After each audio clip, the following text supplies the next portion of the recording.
We're back again this week dispelling some more myths just for you. So take the quiz and see how many you got right. A deposit is the same thing as your down payment. That is false. So now when you make an offer to purchase a home and the seller accepts your offer, then your deposit is due within 24 hours from acceptance of your offer. And so therefore you'll need access to that cash right away. The deposit does go towards your down payment, so don't worry, and is part of it. But the down payment is actually due on your closing date, and you write a check and you give it to your lawyer on the closing date. So obviously you don't need access to that cash right away, but obviously you should have it handy leading up to your closing date. Getting pre-approved is done after finding your perfect home. Well, in my opinion, that is false, and that is absolutely risky to do.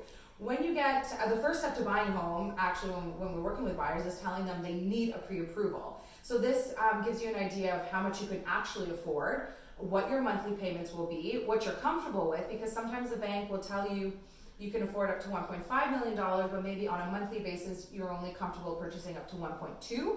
So therefore you need to know what those numbers are before purchasing the perfect home, so you know what you're getting yourself into. Otherwise it's a very risky move, and if you're actually not approved for that amount too, then the bank will come back and tell you not, and then you don't actually get your perfect home. So make sure to get a pre-approval ahead of time.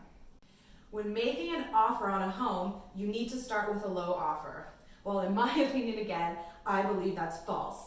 A lot of buyers make this mistake, and it's a really big one, and I'm going to tell you why. There's several reasons. One, obviously if there are multiple offers, then you will actually need to go higher than the listing price, and regardless, the listing price is usually not reflective of what the actual home is worth anyways.